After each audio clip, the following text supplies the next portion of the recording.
Picture this. You're walking through the empty, echoing halls of the Louvre at midnight. Which is just an incredible image right off the bat. Right. The air is cool, the silence is heavy, Yeah. and all around you have the greatest masterpieces of human history just staring down from the shadows. It's so atmospheric. Yeah, but tonight, that silence is shattered. Because right there in the Grand Gallery, a gruesome murder is taking place. Like, a murder that is about to unveil a secret that has been violently guarded for nearly 1,000 years. It is such a brilliant, a really visceral hook to a story. You have this ancient, shadowy conspiracy violently colliding with the modern world, and it happens right on the polished hardwood floors of the world's most famous museum. Yeah, exactly. When this source material first debuted, it completely captured the cultural imagination because it blurred the line between a modern thriller and ancient history so effectively. And that blurry line is exactly what we are stepping into today. In this deep dive, we're basically going to act as your guides to untangle the whole web of Dan Brown's The Da Vinci Code. Which is a massive web. Oh, it really is. We are taking a step-by-step approach. Right. Which is perfect whether you are a complete beginner to the story or, you're revisiting it for the 100th time. We want to uncover the historical roots behind the fictional narrative. Right. We need to separate the real-world history from the thriller plot. Yeah. We're going to decode the highly controversial symbols hidden in Leonardo da Vinci's masterpieces and figure out the actual historical reality of the Priory of Sion. But before we go any further, I do want to speak directly to you, our listener, about the nature of what we're unpacking here. Good point. It gets intense. It does. The source material we are exploring contains incredibly charged claims. It weaves together politics, religion, the legacy of the Catholic Church, the events of the Council of Nicaea, and, questions regarding the literal divinity of Jesus Christ. Yeah, heavy stuff. Very. So I want to be clear that neither of us is here to take a side or endorse a theology or debate religious doctrine. We are strictly and impartially analyzing the historical theories, the art history, and the concepts exactly as they are presented by the author within the original text. Right. Our mission is just to explore how this specific narrative frames history. So, okay, let's unpack this by staying right there on the floor of the Louvre. Best place to start. We have to look at the chronology of this opening scene because it basically sets up the entire mystery. So you have Jacques Sauniere, the 76-year-old esteemed curator of the museum, and he is running for his life through the Grand Gallery. Terrifying. Yeah, he's being pursued by this massive, terrifying albino monk named Chalice. Sauniere is completely desperate, so he pulls a priceless Caravaggio painting right off the wall. Which, as an art lover, is just painful to imagine. Oh, I know, but the sheer weight of it tearing from the mounts triggers the security system. Iron gates crash down, trapping Sauniere inside the gallery, but Chalice, he just shoots him through the iron bars right in the stomach and disappears. Leaving him there. Yeah. This leaves Sauniere with a slow, agonizing 15-minute window before his stomach acids completely poison him from the inside out. I cannot imagine a more horrific way to spend your final moments on Earth. It is a devastatingly dark scenario. But the true mystery of the text hinges entirely on how Sauniere uses that brief, agonizing window. Because, he's not just a museum curator. Right, he's got a secret. A massive one. He possesses this devastating awareness that he is the Grand Master of a secret brotherhood. He knows his lieutenants have already been assassinated by Chalice. So he's the last one left. Exactly. He is the sole remaining guardian of a world-altering historical secret. So rather than just waiting to die, he orchestrates this highly complex cryptographic trail. While bleeding out. He strips off all his clothes. He uses his own blood to draw a large pentagram on his stomach. And finally, he lays himself out on the floor, perfectly positioned inside a circle he draws around himself. Mimicking Leonardo da Vinci's famous sketch, The Vitruvian Man, which is such a wild, shocking image for a reader to encounter right out of the gate, especially the pentagram drawn in blood, because, Hollywood has completely trained us to equate that symbol with Satanism. Oh, totally. Like dark magic or some sort of demonic sacrifice. You see a bloody pentagram on a dead body, and your mind immediately jumps to horror movie tropes. And the narrative actually relies on that exact modern assumption to flip the script on the reader. The text clarifies that the historical reality of the pentagram is actually the polar opposite of the Hollywood cliché. Wait, really? The polar opposite? Yes. Long before it was ever co-opted by later movements, the pentagram was a pre-Christian pagan symbol.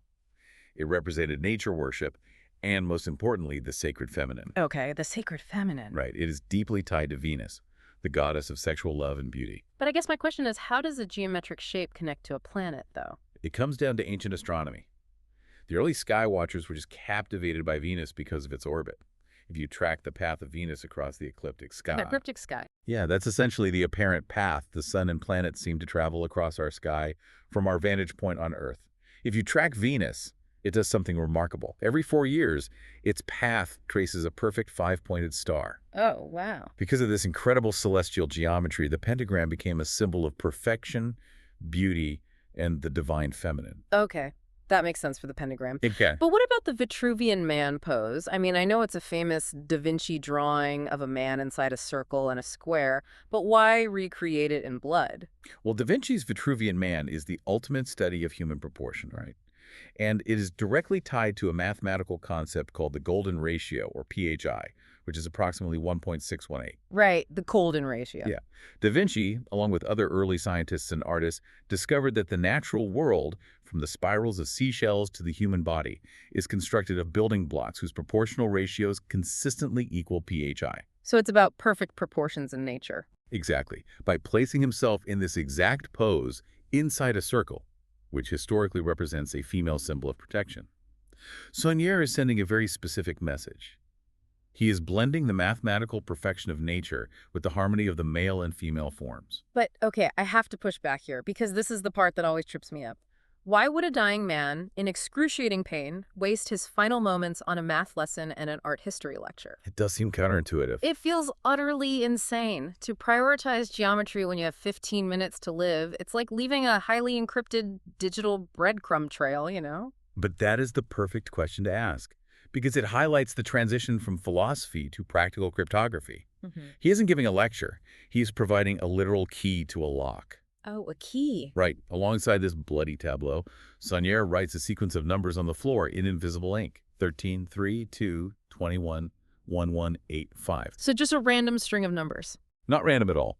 Those numbers are the Fibonacci sequence. It's a famous mathematical progression where each number is the sum of the two preceding ones. 1, 1, 2, 3, 5, 8, 13, 21. Oh, okay. But the ones on the floor were mixed up. Exactly. He deliberately wrote them out of order. He scrambled them. He is using the chaotic presentation of a highly ordered mathematical sequence to signal to his granddaughter, Sophie, who happens to be a cryptographer, that the chaos of his murder contains a deliberate, hidden order. Ah, I see. He is telling her, the numbers are scrambled, you need to unscramble the text that follows. Ah, so it's a set of instructions, because next to those numbers, he writes this bizarre, cryptic phrase, "Oh, draconian devil, oh, lame saint." Which sounds completely unhinged. Completely. If I'm looking at that, I'm thinking, my grandfather lost his mind from the pain, but if the numbers are telling us to unscramble the letters... Then the nonsense phrase transforms entirely. When you apply the logic of the scrambled numbers to the letters, they form a perfect anagram. Oh, draconian devil, oh, lame saint, rearranges to spell. Leonardo da Vinci. Mona Lisa. That is such a satisfying reveal, and it leads us directly from this bloody crime scene to the most famous painting in the world. It does. And the text provides wonderful historical context for why Sauniere would use an anagram in the first place. Today, we view anagrams as newspaper puzzles or games to pass the time on a flight. Right, like Wordle. Exactly. But historically, they were considered a mystical art. The Romans referred to the practice as ars magna, the great art. Oh, really? Yeah. There was a time when French kings employed royal anagrammatists to scramble the words in important diplomatic documents to divine hidden truths or predict the future. Kabbalists used them extensively with the Hebrew alphabet to find hidden meanings in sacred texts. So it was serious business. Very serious. Sauniere is leveraging an ancient, revered form of cryptography to point Sophie and the symbologist Robert Langdon toward a specific masterpiece. So they head to the Mona Lisa. Now, everybody talks about her smile. It's like the ultimate art history cliche. But the book suggests Da Vinci was doing something much more subversive with this painting, right? Yes. The source material posits that Da Vinci constantly embedded jokes, codes, and philosophical statements into his commissions, often right under the noses of his wealthy patrons. Which is pretty bold. Very. With the Mona Lisa, the secret isn't in her smile. It's in the background. Da Vinci intentionally lowered the horizon line on the left side of the painting compared to the right. why would a master of proportion make the background uneven on purpose? That seems like a mistake. To manipulate the viewer's perception based on ancient symbolism. In historical symbology, the left side is universally associated with the feminine and the right with the masculine. Oh, I didn't know that. By artificially lowering the horizon on the left, Da Vinci forces the viewer's eye to see the subject of the painting as larger, more majestic, and more dominant from the left side. He is visually championing the feminine principle. Here's where it gets really interesting for me, because it goes beyond just the paint. The book claims there's a linguistic trick hidden in the painting's very name, which I had never heard before. I always assumed Mona Lisa was just the woman's name. Most people do. But the text suggests the name is actually another anagram rooted in ancient mythology. Amon is the Egyptian male god of fertility. Okay, Am. And the historical Egyptian goddess of fertility, Isis, was famously referred to by an ancient pictogram that translates to Lisa. Amon plus Lisa. Mona Lisa. That is crazy. Precisely. The text argues that Da Vinci was essentially painting a visual yin and yang. The portrait is not meant to be just a historical woman. It is a philosophical statement. It represents a perfect androgynous balance of male and female. But why did Da Vinci care so much about this male and female balance? And more importantly, why was Jacques Sauniere murdered in the modern day for trying to protect a secret related to it? Well, to understand the why, we have to look at the organization they both supposedly led, the Priory of Sion. This is where the source material heavily blurs the line between historical fact and thriller fiction, which is a major reason the book caused such a massive cultural stir. Yeah, the book actually starts with a dedicated fact page right before the prologue. It does. The text presents the Priory of Sion as a very real European secret society founded in Jerusalem in 1099 by a French king named Godefroy de Bouillon. The author points to actual documents discovered in 1975 in the Paris National Library, known as Les Dossiers Secrets. And what were those? These parchments allegedly named the historical Grand Masters of the Priory, and the list is staggering. It includes Sir Isaac Newton, Victor Hugo, Sandro Botticelli, and Leonardo da Vinci himself. So what was the society actually doing behind closed doors? I mean, the book spends a lot of time talking about the Knights Templar in relation to them. According to the narrative, the Priory created a military arm, the Knights Templar. We all know the Templars from the Crusades. Their public mission was to protect pilgrims traveling in the Holy Land. Right, the guys in the white tunics with the red crosses. Exactly. But the text claims this was just a cover. Their true secret mission was to excavate beneath the ruins of Herod's temple, which was built over the original Temple of Solomon in Jerusalem. They were supposedly digging for the Grail documents. The Grail documents. Yes. These documents were allegedly the ultimate proof of a massive historical cover-up regarding the true nature of Jesus Christ and the sacred feminine. And this cover-up ties directly back to the Council of Nicaea in 325 AD. Now, just to remind you, the listener, we are strictly analyzing the narrative framing of history presented by the book here. But I've heard of the Council of Nicaea in passing. What actually happened there, according to the text? The Council of Nicaea is presented as the narrative's turning point for all of Western history. The text argues that the Roman Emperor Constantine looked at his empire and saw it fracturing. He had multiple pagan religions, emerging Christian sects, and massive instability. He needed a unifying force. It was a political move. Entirely. He called this council not as a spiritual leader, but as a political CEO. He wanted to unify Rome under a single standardized religion. How do you just standardize religion across an entire empire? By consolidating the narrative. The claim made in the book is that prior to this council, Jesus was largely viewed by his followers as a mortal prophet. A great, powerful, and inspired man, but immortal nonetheless. Okay.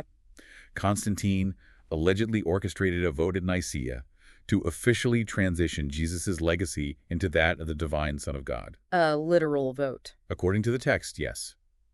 By making him divine, he became untouchable, and the church became the sole necessary gateway to God, which gave Constantine immense political power. To make this new theology stick, the text claims Constantine actively suppressed, destroyed, and rewrote older gospels that highlighted Jesus' human traits. Especially his relationships and the role of the secret feminine. Exactly, commissioning a newly curated Bible. But if the church was actively trying to erase the sacred feminine and hide these human elements of Jesus' life, and the Priory of Sion had the Grail documents proving the truth, why hide? Why sit in the shadows for 1,000 years? Why not just publish the documents, prove your case, and blow the lid off the whole thing? This raises an important question. and it is the central tension of the entire conspiracy. The text offers a fascinating astrological explanation for their silence. The Priory believed they couldn't release the documents because they were waiting for the end of days. Like the apocalypse, fire and brimstone. Not an apocalypse in the sense of the world ending. The term referred to an astrological shift. For the past 2,000 years, humanity has been in the age of Pisces, the age of the fish, which is a symbol heavily associated with Jesus and early Christianity. Oh, like the fish bumper stickers you see. Exactly. The Priory believed that during the age of Pisces, humanity was in a developmental phase where we needed to be told what to believe by higher authorities. We weren't ready for the truth. But the Earth's axis slowly wobbles, and we're currently shifting into the age of Aquarius. Oh, so it's a new age. Right. The Priory believed this new astrological age would bring a time of enlightenment, transparency, and a dismantling of old power structures. Humanity would finally be ready to hear the truth and think for themselves. They were waiting for the stars to align, quite literally, to reveal the same Grail documents. Wow. So because they couldn't safely publish their secret during the age of Pisces without being executed as heretics, they had to encode it. They had to create mechanisms to protect it physically, and they had to hide it in plain sight artistically right under the church's nose to pass it down through the generations. Precisely. And this is where we see the brilliance of comparing medieval symbols to modern codes. Take the ancient symbol for the male. It's a simple blade, an upward-pointing triangle resembling a spear or a sword, representing aggression and manhood. Okay, the blade. The symbol for the female is the chalice, a downward-pointing triangle resembling a cup or a vessel, representing the womb and fertility. And when you put them together? When you overlay these two symbols, the blade and the chalice, they form a perfect hexagram. The Star of David, or Solomon's seal. It represents the perfect divine union of male and female. The chalice imagery is everywhere in this story. But you also mentioned they needed physical mechanisms to protect the secret, which leads us to the Cryptex. Sauniere leaves this mechanical puzzle behind. What exactly is it? The Cryptex is a brilliant concept. The text describes it as a stone cylinder containing a delicate vial of vinegar, which is wrapped in a papyrus scroll holding the map to the secret. If you try to force the cylinder open without aligning the rotating dials to the correct password, the internal vial breaks. And the vinegar ruins the map? Yes. The vinegar washes over the papyrus and dissolves it completely, and the information is lost forever. It was allegedly designed by Da Vinci himself. That is so incredibly stressful, but it makes sense. I mean, if you are guarding a secret that has gotten your predecessors killed, you need a failsafe. Think about the mechanism itself, too. Why vinegar dissolving papyrus? It illustrates the extreme fragility of unapproved history. One wrong move by the church, or even a well-meaning but uninformed person trying to brute force the truth, and the history dissolves into nothing. The secret is physically vulnerable. And the password dials on the Cryptex were hidden underneath an inlay of a 5-petaled rose, right? Yes. The rose is incredibly significant. Historically, it represents secrecy. The Romans used to hang a rose over clandestine meetings, which is where we get the term sub rosa, meaning under the rose or keeping a secret. Oh, I've heard that phrase. But the rose is also a primary symbol of the sacred feminine. Its 5 petals mirror the 5 points of the pentagram we discussed earlier, and its shape evokes the chalice, the female vessel. So physical proof is fragile and can be destroyed with a drop of vinegar, which means you also have to hide the secret where it can't be destroyed, in art. Which brings us to the absolute pinnacle of Da Vinci's coded work in the book, The Last Supper. The most famous fresco in the world. We've all seen the painting, Jesus and the disciples at the table. But the text points out a massive, glaring omission that I had never noticed before reading this. There is no cup on the table. It completely changes how you view a piece of art you've seen 1,000 times. According to the source material, Da Vinci intentionally omitted the physical cup, the traditional Holy Grail, because the actual Grail wasn't a cup at all. It wasn't a cup. No. The Grail, or the Sangreal, is metaphorically depicted as a person. If you look at the figure seated immediately to the right of Jesus, the text claims it is not the young apostle John, as art historians claim, but actually Mary Magdalene. And the way they are seated. Yes. The space between Jesus and Mary Magdalene forms a distinct downward-pointing triangle. The chalice. The female symbol. Exactly. The negative space forms the symbol of the female vessel. The text is telling us that the Holy Grail wasn't a magical cup you drink from that grants eternal life. The Holy Grail was the literal womb of Mary Magdalene. And the word Sangreal, which is traditionally translated as Holy Grail, can be split differently. sang Real. In Old French, that translates to royal blood. So the secret is that Mary Magdalene was carrying the royal bloodline of Jesus Christ. That is the monumental claim. The text asserts that she carried his child to France, and that bloodline eventually intermarried with local royalty to become the Merovingian dynasty, the early medieval kings of France, who were long rumored to possess mystical lineage. So that's the big secret. That bloodline, and the documents proving it, is the secret the Priory of Sion was protecting. That is what Jacques Sauniere died for on the floor of the Louvre. What a profound paradigm shift. We started with a dying man in a museum, using his own blood to draw a pagan symbol of the feminine while perfectly matching the golden ratio. We decrypted a scrambled Fibonacci sequence that unlocked an ancient anagram, which pointed us to the intentional androgynous balance of the Mona Lisa.